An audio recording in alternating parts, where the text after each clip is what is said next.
Well, it's a beautiful day. It's about 3 weeks since I've done any sort of camping, but we've had all sorts of family issues going on. We had a death in the family and things like that, but we're all sorted and back to it. So we've come out for a bit of a day camp, made the lovely Mrs. T, and we've come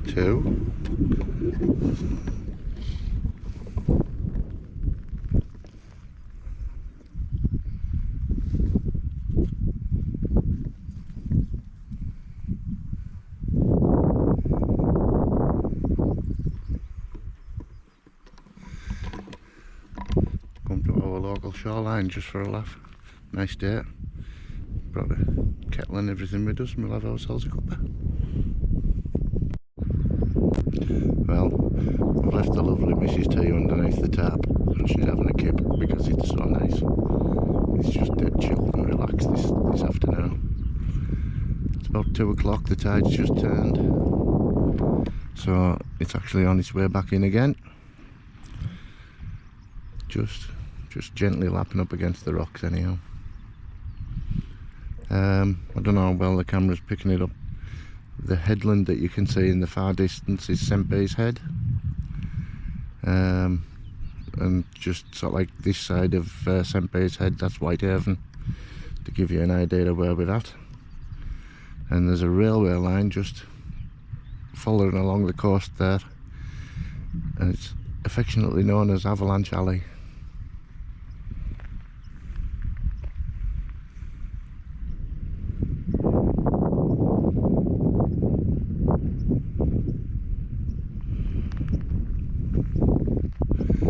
This bit of land that you can see here is it's actually, I think it's slag from the there used to be an ironworks in Harrington about 150 years ago, and basically this is all slag that they dumped. Yeah, it's not a natural it's not natural. There isn't a great lot of natural shoreline in this area. It's because it was quite an industrial area. There was, like I say, there was an ironworks. At one point during the war, the Second World War, there was a magnesite works. They were extracting magnesite out of the seawater. Hence the reason, I don't know if it'll pick it up, but just at the top of that hill there, there's actually a pillbox. And that was to protect the magnesite works. There was a couple of pillboxes dotted along this part of the shoreline. There's one there, there's one further, there used to be one further along at Workington because of the steel works there. There was actually I think there was a gun emplacement just this side of Whitehaven. That had big guns on rails that they could move around. But yeah, it's been quite an industrial part of the world for a good few hundred years now. I mean, this is the south shore at Harrington. Along on the north shore, they used to build boats. You can still see some of the old jetties that they used to, or the remains of the old jetties, where they used to build the boats. Yeah, it's not a beautiful beach, but it's literally 4 minutes from our house. We like it.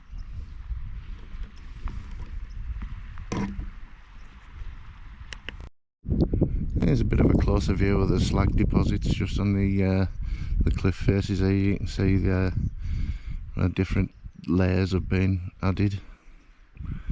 See where some of it's starting to erode and fall into the sea. It does get quite rough here in winter. There's a cave just round that corner there. You might be able to see the hills of southern Scotland, Galloway Hills.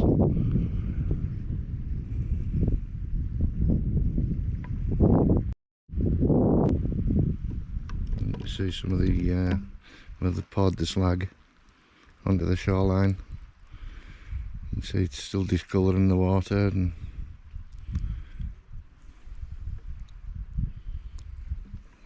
It's a better view of the cave. It's going to collapse at some point in the future, no doubt. Bring it all down. That cave's been there for as long as I can remember.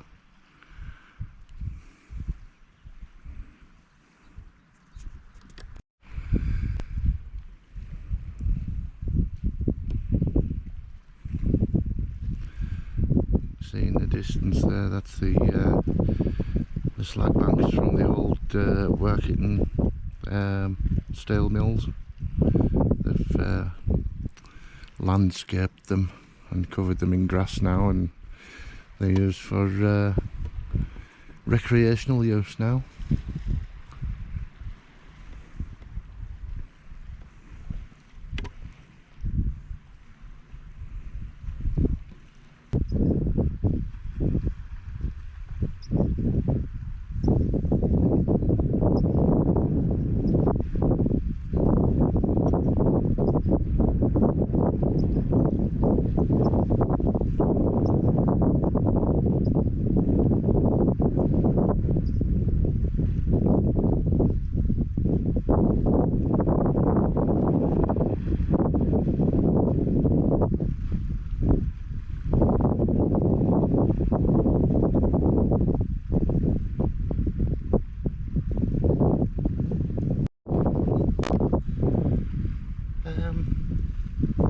I still haven't got used to this talking to myself crack. I still feel as though I don't feel natural doing it. As natural as obviously some other people are doing it.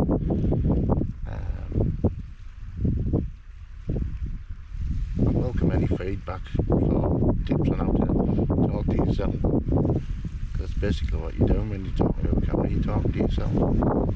Maybe that's my problem. Maybe I shouldn't think of it as talking to myself. Maybe I should think of it as talking to an audience, which is basically what I should be. Yeah. Still doesn't feel quite natural though. I'd be quite happy just filming things and not speaking, maybe putting some music to it. I suppose. I mean, I could, you know,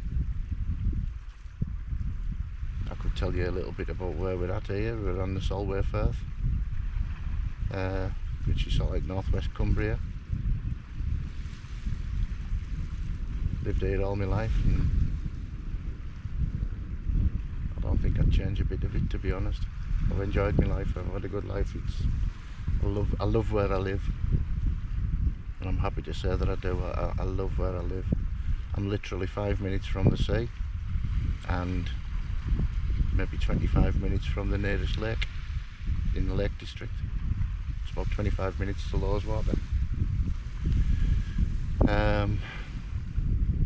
Maybe half an hour to Keswick along the main road, as long as there's no traffic. Very lucky to live where I live.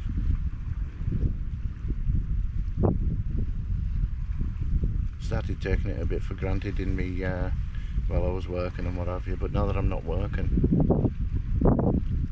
and I'm able to get out a lot more, and obviously I've got the lovely missus taking me places, and she actually likes going to places, which is good. We gel quite well that way. We've just been talking about it up there.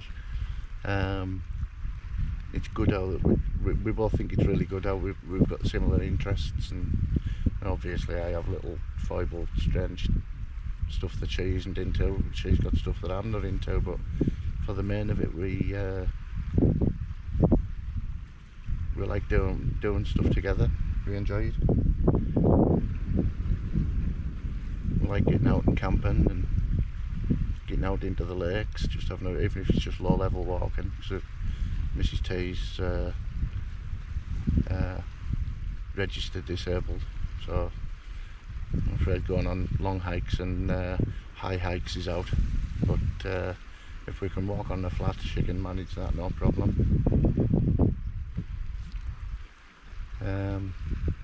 But yeah,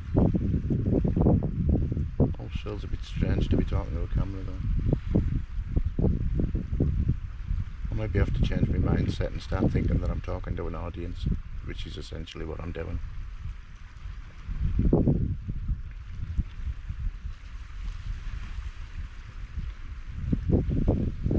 You might notice I jump from subject to subject. That's just the way my head works, unfortunately.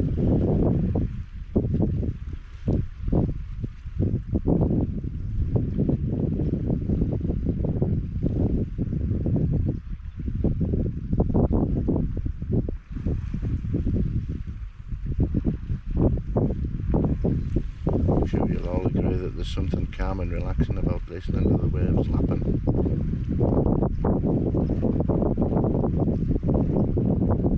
It's got to be one of the most beautiful sounds in the world, to be honest.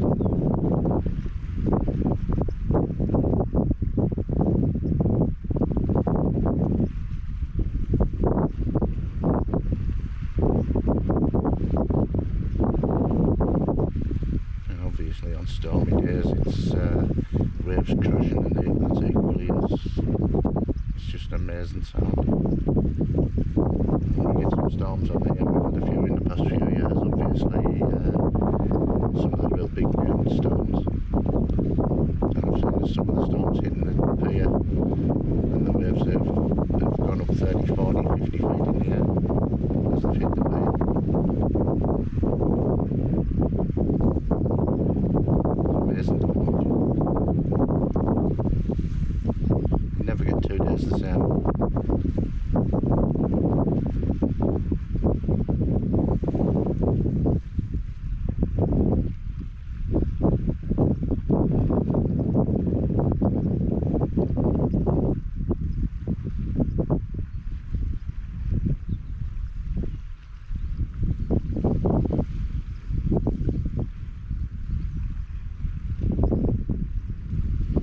About 10 miles or so north of here we've got some of the most beautiful sandy beaches.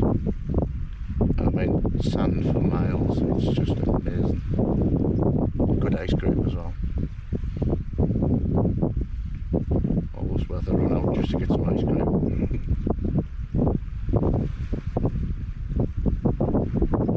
I suppose that's the beauty of this place.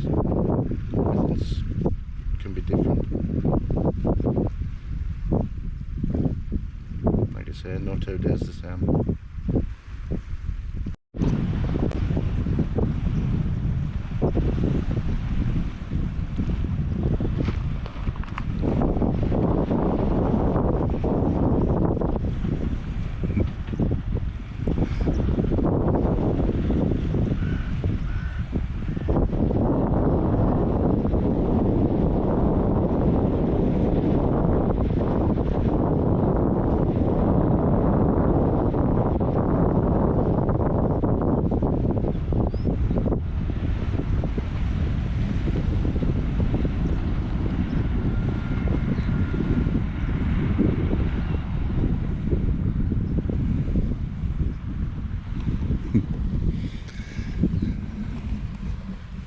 I meant to say, they used to call that stretch of railway line Avalanche Alley, obviously because there was a lot of landslips with it being literally right on the coast. But I don't think it's quite as bad now. They get the odd slip, but they ended up, they had to put metal nets all along the rocks and the ground just to try and stabilise it. But yeah, I meant to mention that before.